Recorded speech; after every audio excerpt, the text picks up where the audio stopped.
오늘은 바로 그 집이라는 제목을 가지고 하나님 말씀 증거하도록 하겠습니다. 제가 이 성도님들의 가정을 신방해 보면 성도님들의 댁이 놀라울 정도로 깨끗하다는 것입니다. 그래서 제가 궁금해서 집사님, 성도님 항상 집이 이렇게 깨끗하신가요? 이렇게 물어보면 어때요? 목사님 오신다고 그래서 입주 청소에 버금가는 대청소를 했습니다. 뭐 그렇게 말씀하시더라고요. 제가 한 번씩 가끔 가는 게 좋을 것 같아요. 가끔 가면 집이 깨끗해지니까요. 우리 집에 손님이 오신다는 것은 매우 반가운 일이기는 하지만 그러나 조금 부담스러운 일이기도 하죠. 우리가 이사를 가면 이제 집들이를 계획합니다. 이사를 가면 좋았는데 집들이 할 생각을 하면 참 어떤 음식을 내놓아야 될까, 어떤 그릇에 담아야 될까, 끝나고 나면 어떤 디저트를 준비해야 될까, 그리고 우리 집을 어떻게 꾸며야 될까, 어떻게 청소해야 될까, 매우 복잡해지지 않습니까? 가족끼리 있으면 뭐 김치하고 밥만 먹어도 괜찮지만 손님이 오신다면 좀 그렇게 먹기는 조금 부담이 되는 일이지 않습니까? 생각 없는 남편은 그냥 뭐 어때, 그냥 밥 숟가락 하나만 더 얹으면 되지, 이렇게 말하지만 생각 있는 아내분 입장에서는 그렇게 할 수 없지 않습니까? 무엇인가 더 차려서 내놓아야 한다는 것입니다. 성경 말씀에 보면 가정의 문을 활짝 연 어떤 가정이 등장되고 있습니다. 저는 오늘 그 가정을 한번 살펴보면서 하나님께서 우리에게 가르쳐 주시는 가르침, 레슨이 무엇인지를 한번 여러분들과 함께 은혜를 나누어 보고자 합니다. 자, 여러분, 예수님께서 이 땅에 오시고 죽으시고 부활하시고 그 다음에 승천하시고 나서 승천하시기 전에 제자들에게 중요한 명령을 하나 내리시죠. 자, 그 명령이 뭐냐면 사도행전 1장 4절 상반절의 말씀입니다. 자, 다 같이 한번 읽어볼까요? 시작. 어느 날 예수님께서는 사도들과 함께 식사를 하시다가 이런 말씀을 하셨습니다. 예루살렘을 떠나지 말고 내 아버지께서 약속하신 선물을 기다려라. 아멘. 자, 주신 명령이 뭐냐 하면 약속하신 선물을 받을 때까지는 예루살렘을 떠나지 말 것을 명령받았던 것이죠. 그러니까 약속하신 것은 성령님의 임재를 말하는 것입니다. 다시 말하면 성령님의 임재를 경험하기 전까지는 예루살렘을 떠나지 말라, 이렇게 명령을 하셨던 것입니다. 그리고 예수님은 이 명령을 남기시고 승천을 하셨던 것이죠. 근데 여러분, 예수님의 제자들은 대부분 갈릴리 주변의 사람들이었기 때문에 시골 사람들이었습니다. 이 시골 사람들이 이 대도시 예루살렘을 떠나지 말라는 하나님의 명령을 지키기가 쉬웠을까요? 어디서 자야 하며 어디서 먹어야 할지 굉장히 곤란해졌을 법도 한데 성경 어느 곳에서도 제자들은 어디서 잘지 어디서 먹을지에 대한 걱정과 근심을 했다는 흔적을 찾아보기 어렵다는 것입니다. 그냥 제자들은 그 명령을 받고 곧장 어떤 집으로 갔다라고만 성경에서는 기록하고 있다는 것이죠. 자, 그 집은 어떤 집일까요? 사도행전 1장 13절 상반절의 말씀입니다.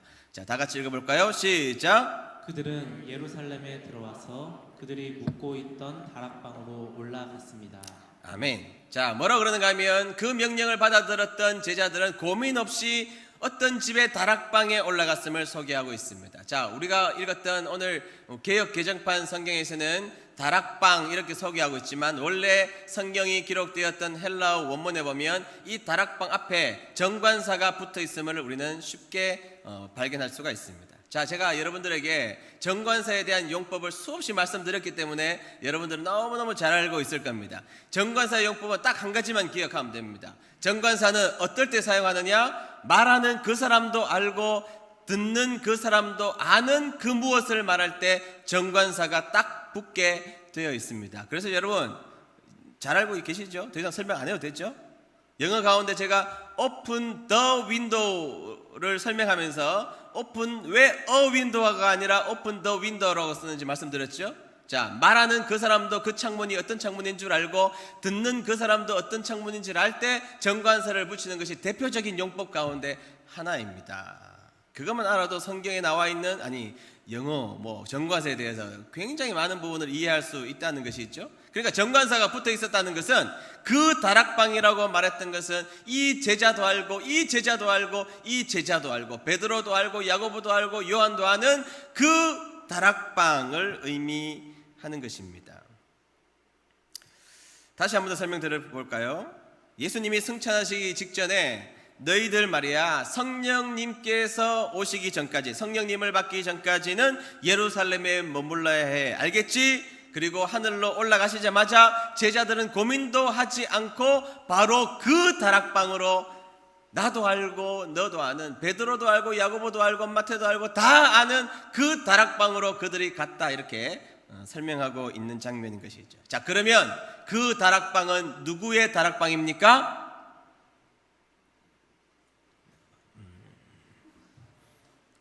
그렇게 많이 들으셨을 때 마가의 다락방이죠. 다시 한 번 더 물어보겠습니다. 이거 좀 잘라, 우리 교회 수준이 있으니까 좀 잘라서 다시 붙이면 좋겠어요. 자, 누구의 다락방일까요?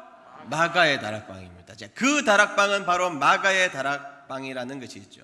그 마가의 다락방은 예수님께서 잡히셔서 죽기 직전에 예수님은 그곳에서 최후의 만찬을 하셨던 바로 그 다락방이기도 하다는 것이 있죠. 그래서 여러분, 그 다락방은 예수님과 제자들의 아지트였던 것입니다. 아지트 있으셨죠? 여러분 자주 가는 다방 있잖아요. 커피숍, 화란, 오렌지 향기 바람에 날리는 건가? 하여튼 그런 여러분은 다방 안 가보셨죠? 네, 그럼 더 이상 이야기 안 하겠습니다. 네, 아지트였습니다. 근데 조금 더 살펴보면 사실 그 집은 마가의 집이라고는 좀 보기에는 곤란합니다. 자, 사도행전 12장 12절을 보면 굳이 그 집에 대해서 한 번 더 소개를 하고 있는 장면을 볼 수가 있습니다. 12장 12절 다 같이 읽습니다. 시작. 이런 사실을 깨닫고서 베드로는 마가라고도 하는 요한의 어머니 마리아의 집으로 갔습니다. 그곳에는 많은 사람이 모여서 기도하고 있었습니다. 아멘. 자, 성경에서는 뭐라고 밝히느냐? 그 집은 마가의 엄마의 집인 것을 굳이 밝히고 있습니다. 마가의 집이나 마가의 엄마의 집이나 그게 그건데 성경은 굳이 여기에서 그 집은 마가의 엄마 마리아의 집임을 굳이 밝히고 있는 이유가 뭘까요, 여러분? 그 집이 그 집인데 왜 그렇게 마리아의 집인 것을, 마가의 엄마의 집인 것을 밝히고 있을까요? 그리고 그것은 왜 중요하기에 이곳에 기록되어 있을까요? 여러분, 성경을 아무리 뒤져봐도 마가의 아빠에 대한 흔적을 찾을 수가 없어요. 많은 성경학자들은 이 마가의 아빠는 마가가 굉장히 어린 시절, 마가가 태어난 바로 직후에 아마 죽었을 것이다, 사망했을 것이라고 볼 수가 있다고 봅니다. 그런데 이 마가의 아버지는 꽤 부자였던 것으로 봐요. 자, 어떤 일을 했는지는 잘 모르겠지만 꽤 부자였기 때문에 그 집에 다락방에 무려 120명이나 들어갈 수 있는 집이었습니다. 집에 거실도 아니에요. 마당도 아닙니다. 다락에 120명이 들어갈 수 있는 집이니 얼마나 큰 집입니까? 그 당시에 말이죠. 여러분, 다락에 120명이 들어갈 정도면 건축수를 동원해서 지어야만 했던 꽤 하중을 계산한 설계도면은 대로 지은 집이라면 그 집은 매우 부자였을 것임은 단방에 우리가 추측할 수 있는 내용입니다. 그런데 그 부자 아빠가 역사 가운데 사라져버리고 말았던 것이죠. 그 부잣집에 결핍이 생기기 시작했던 것입니다. 여러분, 사람은 큰 거를 잃어버리면 무엇이 더 소중한 건지를 사람들은 살피게 되죠. 알게 되죠. 건강을 잃어버리면 무엇이 더 중요한지를 알게 됩니다. 돈을 잃어서 슬픈지는 몰라도 인생에서 무엇이 더 중요한지를 사람들은 깨닫게 되고 그 중요한 것을 바라보게 되어 있습니다. 마가의 엄마도 역시 마찬가지였을 거라고 봅니다. 마가의 엄마가 어느 날 자신이 의지했고 떵떵거리며 살던 자신의 집에 남편이 유고가 되어버리고 말았던 것입니다. 그리고 자신의 남편이 사라지자, 역사 가운데 사라지자 마가의 엄마는 자신의 인생에서 무엇이 소중한 것인지에 대해서 고민하기 시작했던 것 같습니다. 어떤 것이 의미가 있을까? 어떤 삶이 복된 삶일까? 어떤 삶으로 살아가야 되는지를 끊임없이 고민했던 마가의 엄마는 결론적으로 자신의 집을 사람들에게 내어놓기로 결단하기 시작했던 것이죠. 그래서 예수님과 그 제자들에게 자신의 집을 내어놓는, 그래서 그 집이 예수님의 아지트가 되는 아주 나누어 주는 삶, 베풀어 주는 삶을 살기로 결단했던 것입니다. 남을 위해서 자신의 집을 여는 삶, 다른 사람들을 위하여서 자신의 집을 기꺼이 내놓는 삶, 다른 사람들을 위하여서 기꺼이 자신의 집의 문을 열어놓고 사람들을 초청하는 사람이 되었던 것입니다. 그래서 그 성경은 굳이 마가의 다락방, 마가의 집 그렇게도 기록할 수 있지만 마가의 엄마의 이름을 이야기하면서 그 집은 마리아의 결단이었음을, 그 집이 열린 것은 마리아의 결단이었음을 설명하고 있는 장면인 것입니다. 그래서 그 엄마가 그 집을 열자 그 집은 하나님의 집이 되었던 것이죠. 자, 마리아의 엄마로부터 시야를 다시 한 번 더 마가로 한번 잠시 돌려보기로 할까요?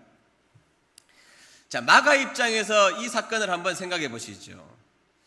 성령이 임재가 있는 바로 그 시점에 마가의 나이가 몇 살쯤 되었을까요? 성경학자들은 유년기의 나이로 봅니다. 꽤 어린 나이에 마가가 많이 돼도 10대 초반 정도, 젊게 더 어리게 보면 10대로부터 밑에 5살, 6살, 7살, 8살 이렇게 보는 학자들도 있거든요. 중요한 것은 성령의 임재가 마가의 다락방에 임했을 때 마가의 나이는 꽤 어린 나이에 불과했다는 것입니다. 그렇다면 여러분, 마가는 어린 시절 자신의 의식이 있을 때부터 자신의 집에 사람이 북적거리는 삶을 어릴 때부터 보고 자랐던 것입니다. 그것도 어떤 사람이죠? 예수님. 그분은 예수님이었고 예수님과 제자들이 자신의 집에 오게 되었다는 것을 알게 되었습니다. 식사 시간이 되면 예수님과 같이 식사를 했고, 식사 시간이 되면 수제자였던 베드로, 요한, 야고보 그런 제자들과 함께 식사를 했습니다. 물론 마가가 어렸을 때는 예수님이 어떤 분인지에 대해서 생각할 수도 없었고 제자들이 어떤 사람이 된다는 예상도 하지 못했습니다. 물론 마가의 엄마도 마찬가지입니다. 예수님이 자신의 집에 오셨지만 예수님이 나중에 이 땅의 구세주가 될지, 그리고 그 제자들이 그렇게 무시무시한 사람이 될지에 대해서는 조금 더 상상하지 못했지만 어쨌든 엄마가 문을 열고 사람들이 마가의 집에 들어와서 북적북적 거리면서 자신의 집에 사람들이 오가는 일들이 많아졌고, 그분이 예수님이고 그분이 제자였다는 것을 나중에는 너무 복된 일이라는 것을 깨달았겠지만, 어쨌든 중요한 것은 그때까지만 해도 마가는 어린 시절에 사람들이, 삼촌들 같은 사람들이 자주 왔다 갔다 하는 것을 느꼈을 뿐입니다. 그러다 어느 날 같이 밥을 먹고 이야기를 다정하게 나누어 주시던 예수님이 죽었다는 소식을 듣게 됩니다. 어린 나이에 충격을 받았습니다. 그리고 예수님을 따르던 그 제자들이 자신의 집에 발길을 들여놓지 않는다는 것도 알게 되었습니다. 북적거리던 발걸음이 멈추어지고 자신의 집에 사람들이 동시에 사라지는 것을 보게 되었습니다. 그리고 시간이 좀 지나자 이상하게도 예수님이, 죽었던 사람이 다시 살아났다는 이야기를 마가가 듣게 되었던 것이죠. 그리고 사람들은 다시 자신의 집에 모여들기 시작했고, 또 예수님이 나타나셔서 자기 집에 오신 것을 마가는 어릴 때부터 몸소 자신의 눈으로 보고 자랐던 것입니다. 그런데 어느 날이었습니다. 평소와 다르게 120명이나 되는 어마어마한 사람들이 자신의 집에 찾아와서 다락방에 들어갔더니 그때부터 그날은 무엇인가 심상치 않게 다른 일이 일어났던 것입니다. 보통 때와 달리 그곳에서는 고함 소리가 들렸고 눈물을 흘리는 소리가 들렸고 기도하는 소리가 평소 때보다 훨씬 컸고, 마치 자신의 집이 흔들흔들거리며 지진이 일어난 것처럼 자신의 집이 난리가 났습니다. 마치 불이 난 것처럼 자신의 집이 뜨거워지는 것을 마가는 몸소 체험하면서 살았던 것입니다. 나중에 알게 봤더니 그날은 바로 예수님이 약속하신 성령님의 임재가 자신의 집에 임했던 날이었던 것입니다. 그래서 그날따라 자신의 집은 무척이나 뜨거웠고 자신의 집은 열정적으로 기도하는 사람들로 가득 차 있는 모습을 마가는 어린 눈으로 분명하게 그것을 목도하며 보았던 것입니다. 정말로 집은 불이 난 것처럼 뜨거웠습니다. 여러분, 우리나라 기독교 역사에 보면 1960년, 70년 근간에 계룡산 산중턱에 금잔디가 있어요. 산중턱 금잔디 기도회, 역사에 나오는 사건입니다. 평양 대부흥운동, 아주 역사적 사건인데요. 그 금잔디 기도회는 매우 유명한 사건입니다. 그 금잔디 기도원에 사람들이 금잔디에 기도회를 했는데요. 그냥 그 잔디예요. 잔디인데 기도회 했는데 산을 3시간, 4시간, 2시간 반 이상을 타고 올라가서 거기에 모여서 50일씩 집회를 했습니다. 거기에 얼마나 뜨겁게 성령님이 역사했는지 그때 유명한 부흥사님들이 다 나옵니다. 우리 침례교회로 말하면 뭐 김충기 목사님, 오관선 목사님 다 그런 분들이 다 그 금잔디 집회의 은혜를 받고 성령님께서 역사하셔서 위대한 부흥사들이 되신 거거든요. 위대한 일들이 그 금잔디에서 일어났습니다. 뭐 나무 뿌리 뽑힌 거는 너무 많았고 그곳에서 성령님이 강한 역사를 부어 주신 것이 금잔디 기도원이었습니다. 근데 여러분 어떤 기록이 있느냐 하면 한 번은 소방서에 신고가 들어왔다. 이 산에 불이 났다는 거예요. 산불이 났다는 거예요. 계룡산 중턱에 불이 났으니까 저 신고가 119로 들어왔는데 소방대원들이 직접 그곳에 방문했더니 불이 난 게 아니고 성령님이 그 자리에 임했던 것입니다. 하나님을 모르는 사람들이 밑에서 바라볼 때 그곳에 불이 난 것처럼 사람들이 느낄 만큼 그곳이 엄청나게 뜨거웠다는 기록이 지금도 남아 있습니다. 성령님의 역사였던 것이죠. 마치 그런 것처럼 마가 자신의 다락방에서는 들썩들썩거리는 일들이 일어났습니다. 정말로 이러다가 집이 무너지는 것이 아닐까? 사람들이 왜 저렇게 열광적으로 기도할까? 마가는 그것을 몸으로 직접 체험을 했던 사람이었던 것이죠. 그리고 마가는 그 역사의 현장 가운데도 있었고 항상 마가는 예수님의 이야기를 자기 집에서 듣는 사람이 되었던 것입니다. 제자들과 예수님이 나눴던 도란도란 나눈 이야기, 밖에 나가서 복음을 전하고 돌아오셔서 여러 가지 이야기를 하시는 가르침을 마가는 직접 자신의 집에서 그 말씀을 듣고 자랐던 것입니다. 어떻게 그런 일이 있을 수 있었을까요? 마가의 엄마가 자신의 집을 활짝 열었기 때문입니다. 마가의 엄마가 자신의 집을 이 공동체에게 귀찮고 어렵고 힘든 일이 있을지를 뻔히 알지만 희생하며 더 중요한 것을 위하여서 자신의 문을 활짝 열었기 때문인 것입니다. 그리고 믿음의 공동체를 위하여서 문을 열어준 이 마가의 가정에는 하나님의 놀라운 은혜와 축복이 더해진 것입니다. 성경에 보면 소자에게 냉수 한 잔 준 것도 우리 하나님은 잊지 않으십니다. 그런데 이 가정을 열어서 많은 사람들에게 먹을 것을 대접하고 잘 공간을 제공하며 침구를 제공하는 이 마가의 가정을 하나님은 그냥 둘 리가 없지 않겠습니까? 그리고 여러분 10년쯤 지납니다. 10년쯤 성령의 임재가 있고 나서 한 10년쯤 지날 때에 이 마가의 삼촌이 있었는데 아주 유명한 바나바라는 사람이죠. 삼촌이 바나바입니다. 바나바와 바울이 선교를 떠난다는 이야기를 듣자 믿음의 열정을 가지고 있었던 이 어머니는 자신의 삼촌에게 부탁을 합니다. 삼촌, 우리 마가도 선교 여행을 좀 데려가면 어떨까요? 선교적 체험을 한번 해보면 이 아이의 인생이 바뀌지 않을까요? 좀 데려가려고 부탁을 합니다. 어떻게 안 데려갑니까? 그 집에서 먹은 라면이 몇 개인데, 그 집에서 먹은 대접받은 과일이 얼마인데, 여러분 그렇잖아요. 뭔가 우리가 먹으면 그 값을 하게 되어 있단 말이죠. 그렇잖아요. 그 질문을, 그 부탁을 받고 바나바와 바울이 어떻게 거절합니까? 우리가 그 집에서 신세진 게 얼마인데, 그래서 데려갑니다. 그래서 바울과 바나바가 위대한 선교의 역사를 떠날 때에 이 마가를 동참시켜 데려가는데요. 배를 타고 처음에 가는데 이 배가 얼마나 울렁울렁거리는지 막 멀미를 한 100번은 토했을 거예요. 100번. 성경에 안 나와 있지만 100번을 더 토했겠죠. 100번을 토하고 이제 육지에 도착했는데 완전 기진맥진이 된 건 아니겠습니까? 야, 이거 너무너무 힘들다. 이제 선교하지도 않았는데 출발하면서 배 타고 온 것뿐인데 너무너무 지치고 너무너무 힘들고 너무너무 고달픈데 삼촌 바나바가 저기 산맥을 가리키면서, 그 산맥이 타우루스 산맥인가요? 저 산맥을 가리키면서 자, 우리가 지금 저 산맥을 넘어가야 돼. 마가가 질려버렸습니다. 마가는요 겁쟁이거든요. 성경에 보면 옷을 벗고 도망갔던 사람이에요. 무서운 일이 생기자 옷을 벗고 창피한 줄도 모르고 도망갔던 사람, 그리고 부잣집 도련님 초식남이었던 이 마가는 엄두가 나지 않았습니다. 이 멀미가 지긋지긋해서 이제 끝난 것인가 생각했는데 멀미 끝나자 저 높은 산맥이 자기 앞에 가로막아서 저 산맥을 넘어갈 생각을 하니까 도무지 자신이 감당하기 어려웠던 것이죠. 그러자 마가가 중도에 포기하고 나 안 갈래요 하고 도망가서 자기의 집으로 돌아와 버리고 만 것입니다. 1차 선교여행에 이 마가는 처절한 실패를 맛보게 되었던 것이죠.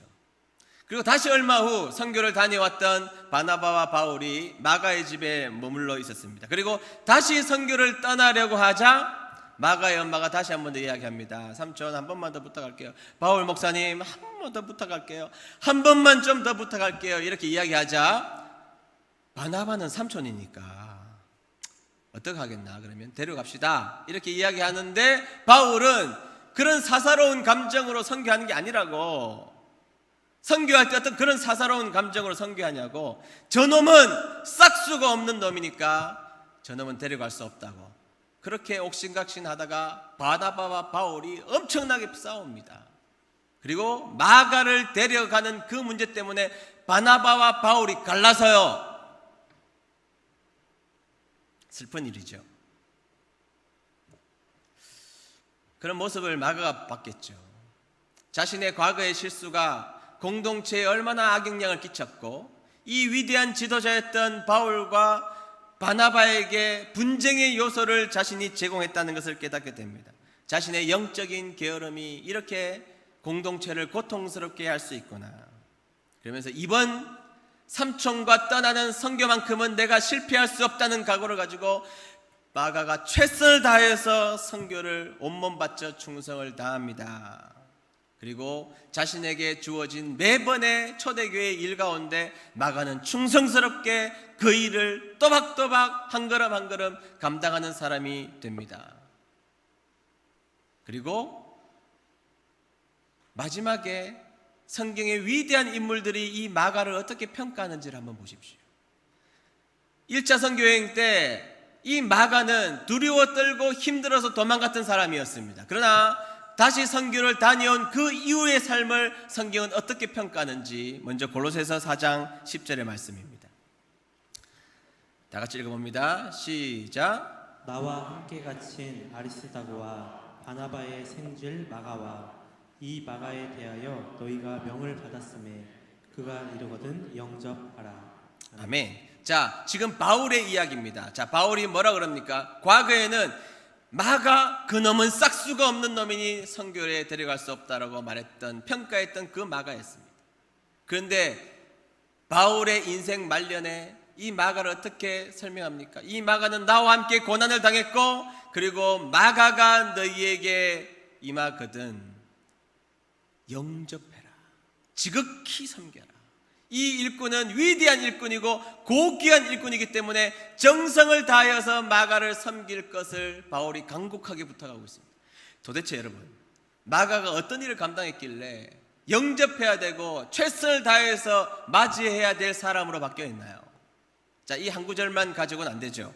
디모데후서 4장 11절 하반절 보겠습니다. 다 같이 읽습니다. 시작. 그대가 올 때 마가도 같이 데려왔으면 좋겠습니다. 지금 그의 도움이 필요합니다. 아멘. 그대가 올 때 마가도 데리고 왔으면 좋겠습니다. 지금 그의 도움이 필요합니다. 그는 우리에게 유익한 자입니다. 이렇게 소개하고 있다는 것입니다. 마가는요, 사도 바울에게 있어서 그리고 초대교회에 있어서 없어서는 안 될 든든한 일꾼이 되었음을 성경에서는 설명하고 있는 장면인 것입니다. 여기에 그치지 않습니다. 베드로전서 5장 13절 하반절입니다. 자, 베드로가 한 이야기입니다. 지금은 자, 다 같이 읽습니다. 시작. 그리스도 안에서 내 아들 된 마가도 여러분에게 문안합니다. 아멘. 자, 베드로가 뭐라 그럽니까? 그리스도 안에서 내 아들 된 마가도 여러분들에게 문안합니다. 여러분, 히브리적 사고 가운데서는 아들이다 그러면 아버지와 동일한 권위를 가지고 있는 것입니다. 하나님께서 예수님에게 내 아들이다 이렇게 말한 것은 그냥 종속되어 있는 개념이 아니라 부모와 동일한 권한을 가지고 있는 자다 이런 의미잖아요. 베드로가 뭐라고 합니까? 예수님의 수제자였던 이 베드로가 지금 이 마가를 소개하면서 그는 내 아들이다. 최고의 수제자였던 이 베드로의 입장에서 볼 때 이 마가는 나와 동일한 역할을 감당할 만큼 그는 위대한 사람이라고 소개하고 있는 장면을 만나게 된 것입니다. 자, 여러분, 초대교회 등장한 인물 가운데 초대교회에 이렇게 위대한 인물 베드로와 바울에게 동시에 이렇게 극한 칭찬을 받은 사람이 또 있나요? 제가 알고 있기는 없습니다. 베드로에게 그리고 사도 바울에게 이렇게 극진한 칭찬을 동시에 받는 유일무이한 사람, 그 사람이 마가였다는 것입니다. 마가는 그런 존재가 됩니다. 여러분, 우리가 사복음서 그리고 공감복음 중에서 신학자들이 꽤 많이 좋아하는 최고의 복음서라고 말하는 복음서는 어디일까요?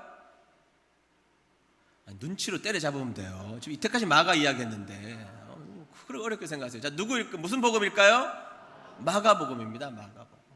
심지어 하나님을 제대로 문서서를 이야기하고 있는 자유주의자들, 제대로 믿지 않는 신학을 하는 자유주의자들도 사복음서의 진수는 어디냐? 마가복음이라고 봅니다. 자유주의자들 역시 그렇게 생각합니다. 왜일까요, 여러분? 한번 생각해 보시죠. 마가에게는 지금 자신이 기록한 이 마가복음은 2차 자료를 보고 3차 자료를 보고 인용한 거 아닙니다, 여러분. 논문도 보면 2차 자료, 3차 자료 이렇게 인용하잖아요. 그런 자료가 아닙니다, 여러분. 마가에게 있어서는 직접 들은 이야기였고 예수님이 직접 하신 말씀이었고 그의 제자들이 직접 들려준 이야기였고 자신의 눈으로 직접 본 이야기들이었습니다. 마가복음이 왜 사람들에게 진수라고 평가받느냐? 마가복음은 마가가 직접 보고 적은 것이기 때문에 그렇습니다. 자신의 눈으로 체험하고 직접 들었던 이야기, 그것도 예수님에게 직접 들었던 이야기를 직접 그 자리에서 기록해 놓았기 때문에 그 마가복음을 사람들은 진수라고 보고 있는 것입니다. 마가에게는 이 모든 일이 자신의 집안에서 일어난 일이거든요. 사역을 다녀온 예수님과 제자들 앞에 자신의 어머니는 다과를 꺼내놓습니다. 다과를 먹으면서 지쳐있는 그 예수님과 제자들은 도란도란 이야기를 하기 시작했습니다. 그 이야기를 마가는 직접 들은 것입니다. 꼬마 때 마가는 예수님과 제자들이 하는 이야기와 사역들을 직접 눈으로 보고 들었던 것입니다. 하나님의 이야기를 집에서 들을 수 있는 이 놀라운 특권, 어떻게 이루어졌습니까? 귀찮고 힘들고 고달프지만 마가의 엄마가 자신의 집을 활짝 공동체에게 열어놓았기 때문에 가능한 일입니다. 자, 그러면 오늘 지금 우리는 반대의 상상을 한번 해봐야 합니다. 만약에 마가의 엄마가 귀찮아서 밥하는 것도 귀찮고 이 구질구질한 집을 때로는 보여주는 것도 싫고 사람들 비위 맞추는 것도 좀 어렵고 내가 마음에 안 드는 사람들 자꾸 오는 것도 싫고 뭐 마가의 엄마가 다 예수님의 제자가 마음에 들었겠습니까? 털 많은 베드로는 별로 좀 더러울 것 같고 뭐 요한은 성질머리가 좀 그렇잖아요. 성질머리가 좀 안 좋으니까 그 인간도 오는 게 좀 그렇고 그 예수님의 제자 가운데 완전히 우파인 인간도 있고 완전히 좌파인 인간도 있고 도무지 거기에서 무슨 비유를 맞힐지 모르는 그 제자들 아닙니까? 다 마음에 들었을까요? 그거 아닐 거거든요. 밥 해내고 식사 대접하면 감사하게 여기는 사람도 있고 어떤 사람은 감사 인사도 안 하는 싸가지 없는 인간들도 있고 그때 그런 사람들은 있든 말든 간에 중요한 것은 마가의 엄마가 그 문을 활짝 열었기 때문에 마가가 그것을 보고 자랐던 것입니다. 여러분 다시 한번 이야기하지만 마가는 태생적으로 위대한 인물이 될 만한 사람이 아닙니다. 마가는 유약했고 겁이 많았고 그리고 의지가 박약하여서 무엇인가를 이뤄낼 수 있는 사람이 아니었던 것입니다. 가만히 두었으면 성경에 한 줄도 기록되지 않을 사람입니다. 한 줄이 뭐예요? 이름도 기록되지 않을 사람입니다. 아무런 의미 없이 인생을 살다가 역사 가운데 사라질 이 마가가 왜 지도자들이 이렇게 극찬하는 사람이 되었느냐? 이유는 단 한 가지입니다. 마가의 엄마가 그 문을, 자신의 가정의 문을 활짝 열어놓았기 때문입니다. 그리고 엄마가 가정의 문을 활짝 열자 예배의 장소가 되었고 하나님 이야기하는 곳이 되었고, 그리고 그곳에 있던 마가는 위대한 사람으로 쓰임받게 되었던 것입니다. 여러분, 여러분들의 가정의 문을 열고 여러분 가정에 신세를 지는 사람이 있어야 여러분들의 자녀를 위해서 기도해 줍니다. 한 번도 문 안 열고 한 번도 신세 안 졌는데 무슨 기도를 해 줍니까? 어느 날 우리 집에 문제가 생기고 우리 자녀가 입시가 있고 어려운 시험이 있고 그런 일이 생겼을 때에 내가 그 집사님을 위해서 기도해야 돼. 내가 그 집사님 집에서 라면을 몇 그릇 얻어 먹었는데, 그 집사님이 주신 차를 얼마나 마셨는데, 그 집사님이 우리의 가정을 위해서 얼마나 섬겨주셨는데, 그러니까 기도 받는 겁니다, 여러분. 염치가 있어야지, 염치가. 왜 우리 가정을 위해서 기도 안 해줘? 대접했습니까, 여러분? 짜장면 사줬습니까? 조금 구질구질한 집일지 몰라도 그 문을 열고 영접하여서 대접을 했습니까? 사랑방을 이렇게 하면 제가 이제 요청하는 것 중에 하나가 이런 거죠. 가정의 문을 좀 여십시오. 가정의 문을 열어서 공동체들을 초대해서 차 한잔 마시면서 가정의 문을 여세요. 왜 안 열어요, 여러분? 왜 안 열어요? 왜 안 엽니까? 힘들거든.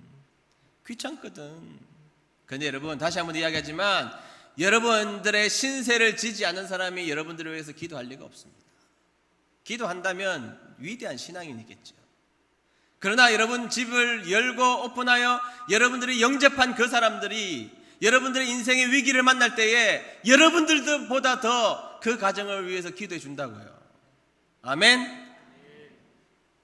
사랑방에서 또 문 안 된다 그러면 제가 이 설교 한 100번 지금 할 생각하고 있습니다. 우리 교회에서 자, 왜 리홈호십 합니까? 저는 여러분들을 귀찮게 하기 위해서 머리 쓰는 사람입니까? 여러분들 막 힘들게 귀찮게 목사님 그 설교는 목사님이나 하시지 저희들 보고 설교 읽는 것도 힘들다고 그렇게 할지 모르죠. 그리고 여러분들이 예배의 장소를 마련하고 그곳에서 예배 드리고 하는 것이 준비하는 데 있어서 그러잖아요. 자녀 그 예배 한번 드리려면 인내가 필요하다. 자녀들 깨워서 예배 드리는 게 쉬운 일이 아니죠. 인내가 필요하죠. 그런데 여러분, 제가 왜 그렇게 여러분들에게 숙제 같은 것을 냅니까? 저는 마가 이야기를 알고도 있거든요. 마가 이야기를. 과거의 마가는 그놈일 수 있었죠. 못난 놈, 부족한 놈, 연약한 놈. 그러나 그의 어머니가 가정의 문을 활짝 열자 마가는 고귀한 자가 되어서 사람들이 영접하고 최고의 지도자들이 가장 고귀한 사람을 마가라고 인정하는 가정이 되었던 것입니다. 여러분 자녀 일주일에 교회에 한번 와서 하나님 이야기하고 학교 가서 수학, 영어, 과학 이야기합니다. 집에 들어가면 피곤하다고 자요. 이야기도 별로 안 합니다. 근데 여러분, 언제 하나님 이야기를 해봅니까? 가정에서 리홈워십 해야 그래도 일주일에 한 번은 하나님의 이야기를 하면서 우리 가정이 하나님 있는 가정이구나. 우리 엄마, 우리 아빠가 저렇게 진지한 적이 있었나? 저렇게 말씀 앞에 떠는 모습을 본 적이 있었나? 그리고 같이 예배 드리고 나서 힘들었지만 우리 엄마 아빠가 이렇게 기뻐하시는구나. 그거를 알아야 자녀들이 세상 나가서 그 세상에서도 하나님 이야기 하는 하나님의 사람이 되는 것입니다. 아멘. 그래서 여러분들의 가정은 하나님의 이야기를 마음껏 할 수 있는 생태계가 형성되어야 합니다. 하나님 이야기를 하면 처음 만난 남자 여자처럼 어색하고 그렇게 해서 되겠습니까?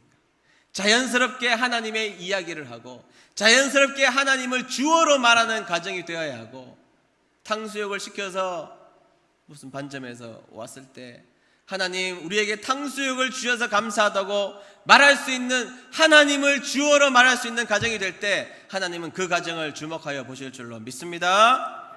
그 못난 마가가 역사적인 마가가 된 것은 그 가정을 희생으로 문을 열었던 그 엄마의 희생적 결단으로 이루어진 것입니다.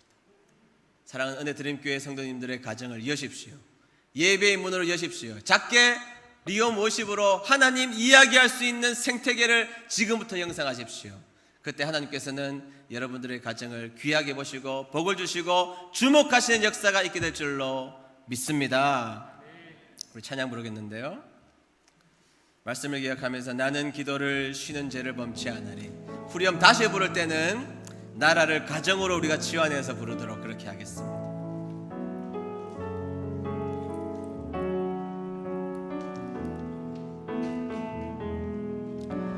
나는 기도를 쉬는 죄를 범치 않으리. 이 나라를 사랑하기에 순교자들의 피로 값주고 산 나라 어둠에게 내어주지 않. 처음부터 고백하겠습니다. 나는 기도를 쉬는 죄를 범치 않으리. 이 나라를 사랑하기에 순교자들의